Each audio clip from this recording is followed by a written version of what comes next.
नमस्कार, मैं हूं आपके साथ मयंक। तो देखिए, आखिरकार ईरान और इजराइल के बीच सीज़ फायर का ऐलान हो गया है।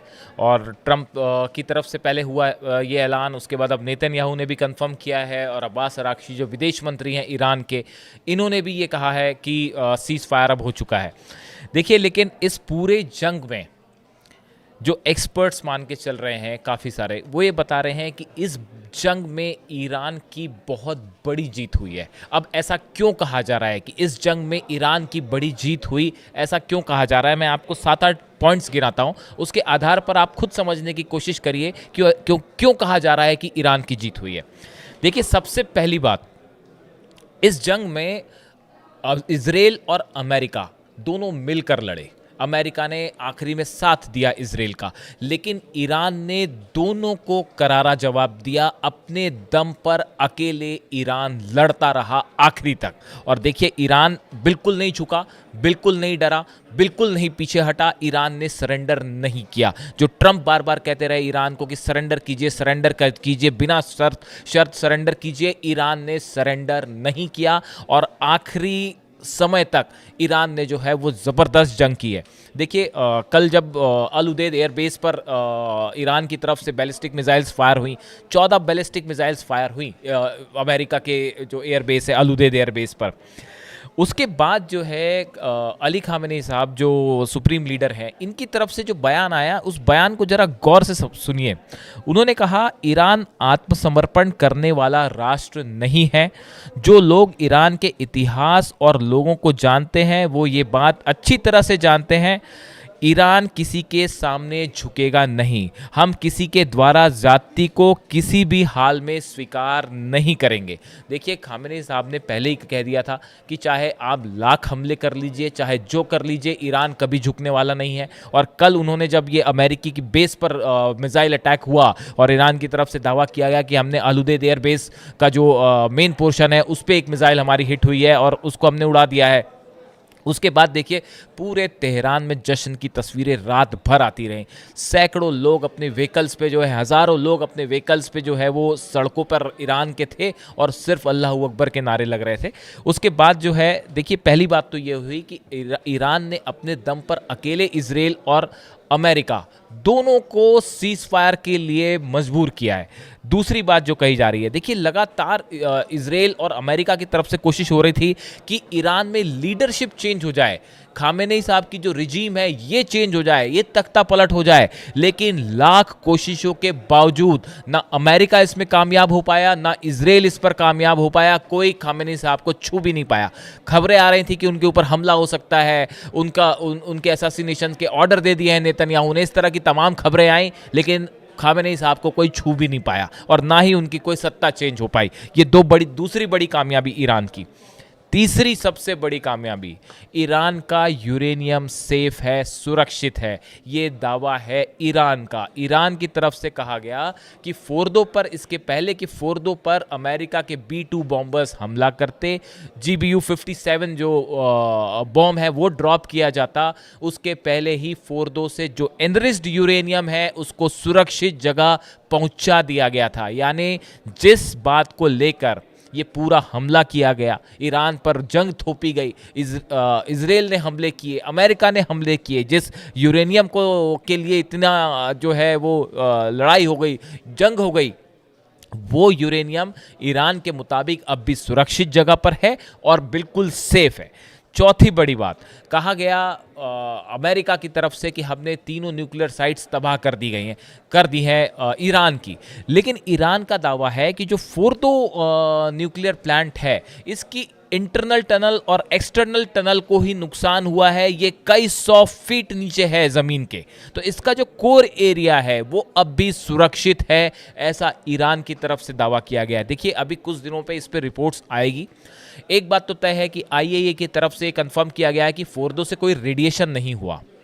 अब इसके क्या मतलब हो सकते हैं? क्या इसका वही मतलब है जो ईरान कह रहा है कि भाई यूरेनियम हमने पहले से हटा दिया था, वहाँ पे कोई ऐसी चीज़ ही नहीं थी जिससे रेडिएशन हो, वो हमने सब हटा के अलग कर दिया था। 5 किलो के आसपास यूरेनियम जिसकी बात हो रही है कि जो है वो हटा लिया गया वहाँ से।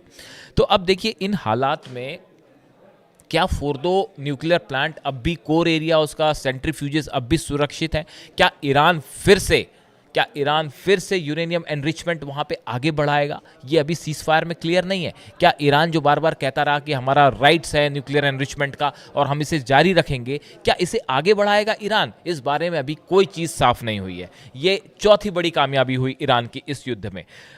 पांचवी एक जो अहम बात इस युद्ध से निकल के आई कि मिडिल ईस्ट में अमेरिका जो अपना एक धाक जमाना चाह रहा था या एक प्रभाव जमाना चाह रहा था, उसमें बुरी तरह से अमेरिका को झटका लगा इस मिशन ने। ईरान ने उसे रोक दिया है। ऐसा माना जा रहा था कि अमेरिका बड़ा हमला कर सकता है ईरान के ऊपर, या अमेरिकी धमकियों से ईरान जो है वो सरेंडर कर देगा, घुटनों पे आ जाएगा, इस तरह की बातें थी, अपना न्यूक्लियर प्रोग्राम रोक देगा। पहले दिन से आखिरी जंग के आखिरी दिन तक, अगर हम आज आखिरी दिन मांग लेते हैं अगर आगे कुछ नहीं हुआ तो, पहले दिन से, जिस दिन से न्यूक्लियर टॉक्स हो रही थी, 6 राउंड की टॉक्स के बाद और इस जंग के बाद भी ईरान अपने स्टैंड पे पहले दिन से कायम था। अब्बास अराक्ची साहब जो विदेश मंत्री हैं, उन्होंने पहले दिन ही कहा था कि भाई ईरान के पास अधिकार है यूरेनियम एनरिचमेंट का और हम किसी कीमत पर इसको नहीं छोड़ेंगे। यही बात खामेनी साहब ने कही थी। और देखिए, जंग लड़नी पड़ गई ईरान को, सब कुछ करना पड़ गया, लेकिन ईरान झुका नहीं, अपनी बात पे आखिरी तक डटा रहा। ये पांचवी जो है बड़ी जीत आप मान सकते हैं। इसके बाद देखिए एक और जिस तरह से इजराइल ने हमला किया ईरान के ऊपर, उसके बाद पूरी दुनिया में बहुत से देश हैं जो कि ईरान का जिन्होंने समर्थन किया। कई यूरोपीय देश हैं जिन्होंने इस बात को कहा कि ईरान पर हमला नहीं होना चाहिए था। कई मुस्लिम देश जो अक्सर हम देखते हैं कि ईरान के खिलाफ खड़े होते हैं, जो शिया सुन्नी का विवाद होता है, इसको भूलकर, इसको पीछे रखकर कई मुस्लिम देश ऐसे थे जो ईरान के साथ आके खड़े हो गए, ईरान के पक्ष में जवाब देने के बयान देने लगे। यहां तक कि सऊदी ने भी ये कहा, चिंता जताई कि भाई ये जंग ठीक नहीं है। तो देखिए, ईरान का एक प्रकार से इंटरनेशनल स्तर पर, स्टेज पर समर्थन बढ़ा है, इस जंग से कम नहीं हुआ है।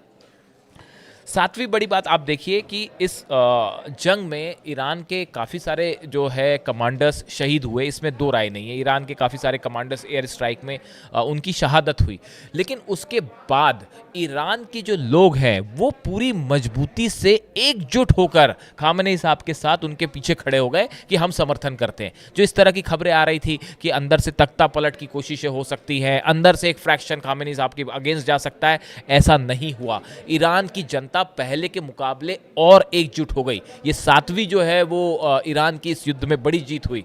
उसके बाद आप देखिए, अगर इजराइल की बात की जाए, आपने तबाही की तस्वीरें देखी, हम सब ने देखी। तेल अवीव में क्या हुआ, हाइफा में क्या हुआ, अशदोद में क्या हुआ। कम से कम ऐसे 10 से 12 शहर हैं इजराइल के जहां पे हजारों इमारतें जो हैं वो खंडहर में बदल चुकी हैं।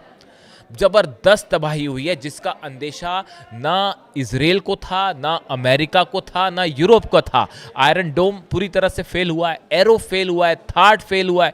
ये जितने सिस्टम थे, ये इन सबको धता बताते हुए, एक तरफ रखते हुए ईरान की मिसाइल्स ने जबरदस्त तबाही मचाई है। जो एक प्रकार का गुरूर था इजराइल का, नेतन्याहू का, अपने डिफेंस सिस्टम को लेकर, वो पूरी तरह से तबाह हो गया।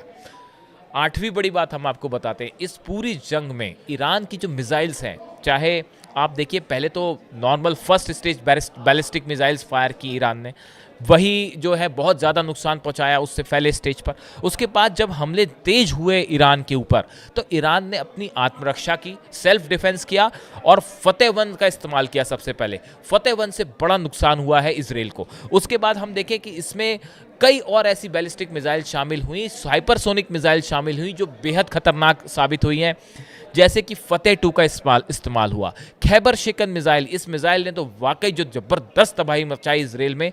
एक साथ कई वॉरहेड्स इस मिसाइल से निकले, एक साथ जो है मल्टीपल टारगेट्स पे इसने निशाना बताया। उसी तरह खुर्रम शहर 4 भी इसी का ही नाम है। खुर्रम शहर 4 जो मिसाइल है, वो गदर मिसाइल जो है, ये सब मिसाइल्स ऐसी साबित हुई जिन्होंने बहुत ज़बरदस्त इजराइल को नुकसान पहुंचाया है। और जब मिसाइलों की बात होगी तो हमेशा ये याद रखा जाएगा कि ईरान, तारीख इस बात को हमेशा याद रखेगी कि ईरान की मिसाइल्स ने इजराइल में जलजला ला दिया था, बहुत बड़ा नुकसान पहुंचाया था।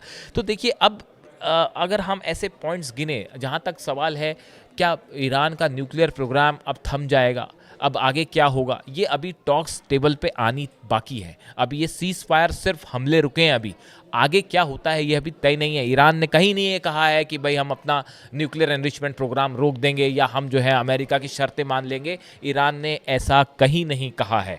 देखिए, जो ईरान के विदेश मंत्री हैं उनकी तरफ से बयान हमने पिछले वीडियो में बताया था, हम एक बार रिपीट करते हैं।